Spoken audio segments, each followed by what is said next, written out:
Hello, everybody. My name is Graham Elwood, and you are watching, oh, yes, the Political Vigilante. There is only one. It's the People's Channel, folks. You citizens of Gotham, you make this happen. You're the best and smartest fans in the world. And that's why I love you. And, come here because I got to just, there's just so much nonsense to sort through. It's so much nonsense to sort through. So what just broke in the news is, and this is an opinion piece. I just wanted to show you this was in the Hill. Joe Manchin saved U.S. taxpayers $300 billion by rejecting a bad climate policy. Now we can debate whether the policy was good or bad, but the point I want to make here is this is the Democratic Party. I want everybody to know this. This is the Democratic Party. This is not a big old Republican. Mitch McConnell's one of his goons. No, he's a Democrat. This is what just vote for any Democrat. This is what you get. But it's also funny to me to listen to Joe Biden talk about, and Joe Biden is blaming Joe Manchin and we got to do more. Wait a minute.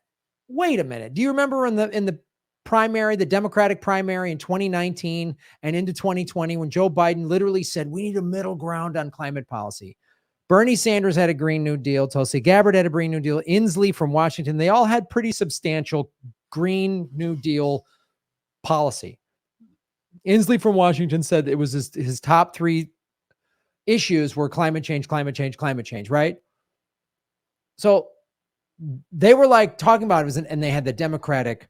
They finally, I remember in the primary, one of the primary debates, they were an hour in before they even mentioned the term, one of those first debates in Miami. And Joe Biden said, we need a middle ground on climate policy. That is a direct quote. Joe Biden said that, right? And it was always this, how are you going to pay for your Green New Deal, Bernie? How are you going to pay for Medicare for all? Well, let us not forget. So I just have to show you, like, all of a sudden now, Joe Biden is just, he's got to do something. And he's acting like he keeps getting blindsided. Now he's got to act. You ran as a centrist Democrat. You voted for right-wing policies. I mean, Obama had the House and the Senate, and they could have written the first 2 years Obama was in office when they had the House and the Senate. They had 60 Democrats in the Senate, not the 50 they have today. They had 60, in addition to being able to codify Roe v. Wade. They could have passed all this climate policy that would have made it impossible for Trump to roll back stuff, which he did, because Trump and the Republicans are openly climate change deniers. The Democratic Party, they say they care about climate, but then they don't do anything about it. But I just want to show you, this was in the news. All right. I just wanted to see. Lawmakers have failed to make progress on tackling climate change after a key senator blocked legislation. That would be one Joe Manchin from West Virginia. So President Biden is set to announce executive action to confront climate change today. Anne-Marie Horder, Bloomberg Washington correspondent, joins us now from D.C. with more on what we can expect. Anne-Marie, what exactly will these executive orders look like? Well, the president's going to outline his plan today on some of these executive orders, likely some money going to some administration units under FEMA, potentially for the wind farm industry. And then he's going to talk about more actions he will take. But we should note something the administration is weighing right now, but do not plan to come out with today, is creating this emergency declaration. That would give them wide scope to really tackle climate change in terms of propelling clean energy construction and even stopping fossil fuel use. The issue the administration has and the White House is weighing is this really comes down to the delicate dance of politics. If they were to go ahead with that, it potentially could alienate Senator Joe Manchin, who last week, of course, blocked these climate change provisions and tax hikes. At the same time, they still need him in this 50-50 Senate, especially as they're still debating things like health care provisions and legislation. So it's politically tricky for them. But today, the president wants to make clear that he thinks climate change is an existential threat, and you can expect more executive orders from the president. Okay. So joining me is the host of Get Your News On with Ron. Ladies and gentlemen, let me just stop this video so we don't hear this ad. I was into that AT&T commercial. there was a deal I was potentially interested in. I know. I'm sorry to take you away from that deal, Ron. And all right, well, I'll visit bore it later. You with this. Ladies and gentlemen, Ron Placone. So Ron, Jesus. Obviously both of us on our individual shows have talked a lot about climate change. We both were advocates for Bernie Sanders in 2016 and again in 2020. And Bernie Sanders would call it an existential threat, and Joe Biden would minimize it and poo-poo it during the campaign. And when the neoliberals who were dancing in the streets for Joe Biden, what is also mind-boggling to me is, now Joe Biden's got to do something about it. This is the same Joe Biden in his first year in the White House approved more drilling permits on federal lands than Donald Trump did. Yeah. And we also there's a new bill that'll be passed, the budget that's probably in the neighborhood of $800 and some billion that the democratically controlled Congress will vote for. And boy, that's when we'll get bipartisan support from Joe Manchin and the Republicans. So, I mean, it's so too little too late. And it's just hilarious to me to watch Biden and the Democrats suddenly act like all these centrist Democrats acting like, we got to do something and the Republicans are stopping us. No, they're not. You've allowed them to stop you and you make excuses. So, I mean, well, how do you see his whole plan, I mean, basically his whole like executive action plan, I mean, there's a little bit of money in there for wind, which, okay, that's good. Cool. Nowhere near enough, but there's a little bit. And then the rest of it is all about adaptation. It's all about having cooling centers be available, more air conditioning. That's a solution. Air conditioning, which, look, I get in the short term. I want people facing extreme weather conditions right now to be able to be comfortable, especially if they're housing insecure or something like that. So I'm certainly not against cooling centers being readily available for people who need them. That's great. But this is not an executive action on climate change. This is just, stuffing a towel in the Titanic and being like, it'll stay afloat. I mean, and that's why he won't declare a state of emergency, because a state of emergency would really go after the fossil fuel industry. And at the end of the day, that's what we need to do. And that's what Biden's not willing to do, because we need a top-bottom solution, because this is the way it works. You know who really controls this country? Wall Street. A handful of financial firms. They pretty much control the United States. They pretty much control the world. And they know that the days of fossil fuels are numbered. They're investing in other things. They're getting away from it. Because even though they're the most evil people on the planet, they still want to be on this planet. They know that not all of them can get to Mars. So they want a planet, but they're not going to let go of their short-term gains. Right now, the fossil fuel industry gives them a lot of short-term gains, and they're not going to let go of it. They're not, well, are you guys going to let go of yours? Okay, we're not going to let go of ours. Well, I'm not going to let go of mine. I'm not going to let go of mine either. So what you need to do, you need to take away their incentive completely. And you need to say, we're done. Preferably by 2025. But most people are saying 2030. So, okay, let's go 2030. 2030, we're freaking done. You put that finish line up there, all of a sudden things are going to change real quick. Because now, instead of focusing on their short-term gains and making sure that they're all quote unquote healthy, which means they're keeping the shareholders happy each quarter. Instead, what they're going to be focused on is getting to the best solution the quickest. So all of a sudden, you're going to have these capitalists who are still evil pieces of shit, let's be honest, but at least now they're going to be trying to get rich off of the solution, which is going to let us stay on this planet. So be it. But that's what they're not willing to do. They're not willing to give them that finish line, but it has to happen. Otherwise, everything else is for nil. You can recycle till you're blue in the face. And hey, I do it. I do my best as an individual. I compost, I recycle. I try to make good consumer choices to the absolute best of my ability. It's going to be for nothing if we don't have some amount of a top-down solution.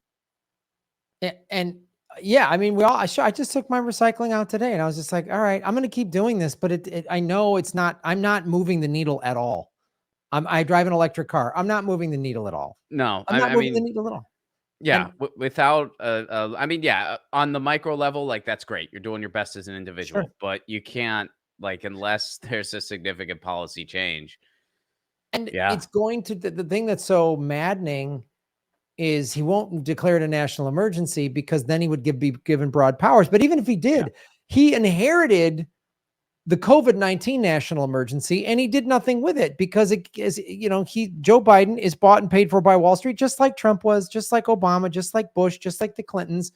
which he could have, the minute he took his hand off the Bible, he could have given us all Medicare for all because we're in the middle of a pandemic. He could have done student debt forgiveness, and they're still hammering it on. Maybe 10 grand will get, like, they could be doing so many things to make everybody's lives better. I think in 5 years, we're all going to get a Del Taco coupon. I have a lot of confidence. So I do have a little bit of hope there. If it includes a fountain drink, then I'm in. Then I'll retract every bad thing I ever said about, because they have those Impossible Meat tacos. They're great. Their fries are great. The Del Taco fries are great. I think to get the fountain drink, you're going to have to send in the rebate, and you have to pay for the postage. So when all is said and done, you're gonna be about 25 cents on top because your government loves you. Oh, and then of course they'll return this envelope because it'll be wrong. Like it'll take you 4 months. They take it out of your taxes later, but you get a soda, Graham. Stop complaining. Just enjoy your Coke Zero. You'll make even with Uncle Sam later. Yeah, here's your $200 rebate minus the $1.99 for the soda, so you're actually getting $1.98.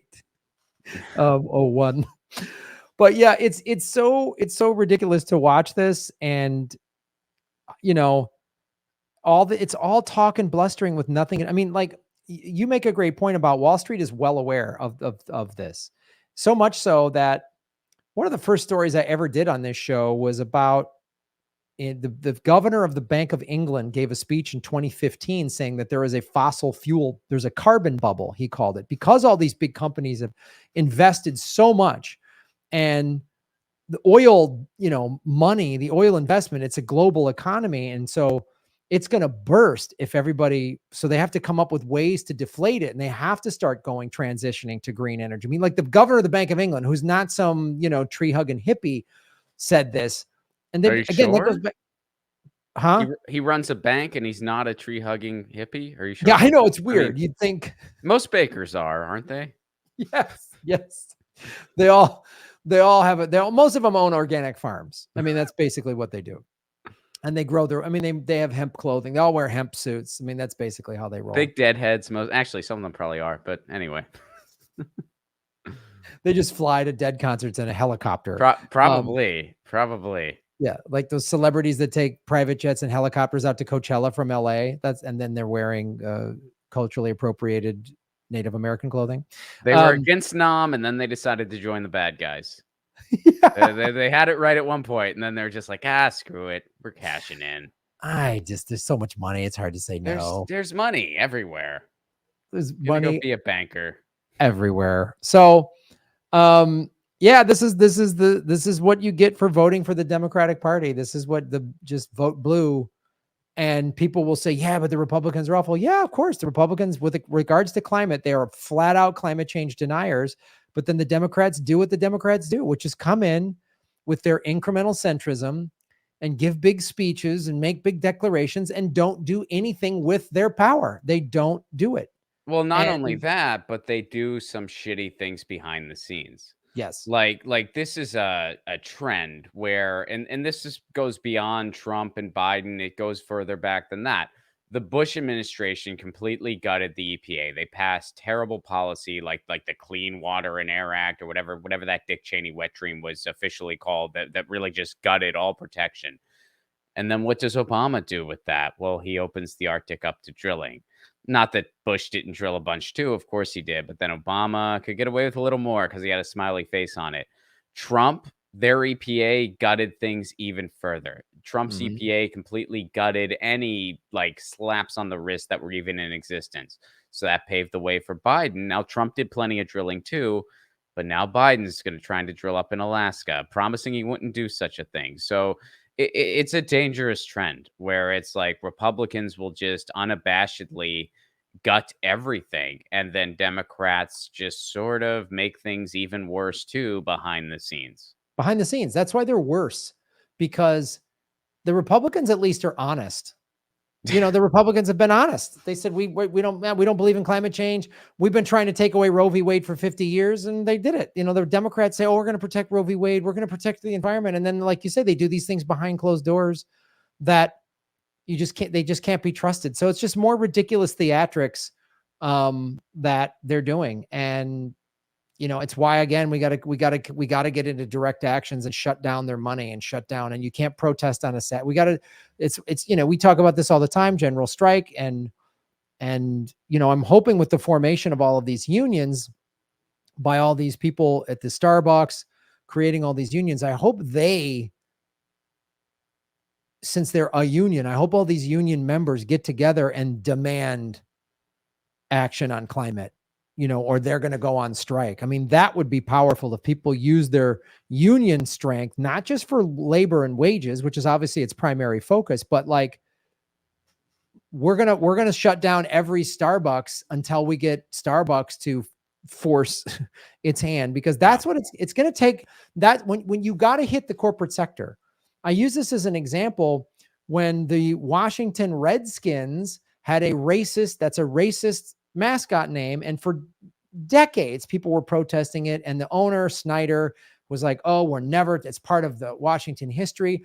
And then when everyone was in the streets protesting George Floyd, they said, we're going to boycott FedEx. And then FedEx said, oh, we're going to pull our $500 million stadium licensing deal. And then overnight, brand new name for the Redskin name gone. Technically, they don't have. Yeah, I was going to say, technically, they don't have a name, but they just Washington Football Club. The Washington football team. That's what they're called. And it's like, wow, look how quickly, because $500 million made people get up and walk. They don't care. They have no morality. They have no ethics. You can't shame them. They don't care. You can only affect change when you impede their ability to make money. That's it. And once people understand that, then we can mobilize and get something done. So that's the truth, man. Oh, and one more thing I wanted to mention on Biden's, very, very robust executive order here. Look, I'm not saying that adaptation isn't part of it. It certainly is. The climate is already changing. It's going to continue to. Like, we've gone so far up the escalator already. We're not record temperatures in the UK. Yeah. Droughts in Texas, fires on the West Coast. The fire season started this year in May on the West Coast. I mean, it's just like record after record. And then, and I'm sorry to interject, but just to clarify how bad the climate has gotten here, is because of all of these droughts, the soil and everything underneath and the concrete starts to crack, and then water mains are cracking. Yeah. That's why we're having all these water mains crack. And a lot of these pipes in cities like Los Angeles and wherever else, they're 70 years old. They're 80 years old, because we haven't spent $10 trillion on infrastructure in the last 20 years. We've spent it on the global war on terror. That's what we've done. If we were to spend that money on infrastructure, we would have high-speed rail coast to coast. We'd have solar and wind everywhere. We would be sitting down with Russia and China saying, hey, how can us superpowers all work together to save the planet? Instead, we're picking wars with them. We're doing proxy wars because the EU has and the UK have very progressive climate policy, but it doesn't matter because their continent is about this big. The whole planet has to work together, and it can't do it when America is pushing everybody into ridiculous wars. But I'm sorry, go ahead. Yeah, no, man. I mean, I'm just saying, like, adaptation needs to be part of it. But when that's like the only thing you have to offer, hey, here's some air conditioning, have fun. I mean, that's the most defeatist agenda I've ever heard. I mean, it's basically saying we ain't going to do shit, or we'll leave it up to someone else. Every time you hear 2050, which is Biden's favorite year, you'll be dead by then. Right. That's just like, we're pushing it down the road. We'll let someone else deal with it. That's what 2050 means whenever you hear anyone say it. So, I mean, it's his 2024 campaign slogan is going to be everybody gets an above ground pool. Yeah, I mean, dude, it's like the whole thing is just way too little. Like, it's like, this is nowhere, like this is, you couldn't write this as a movie script.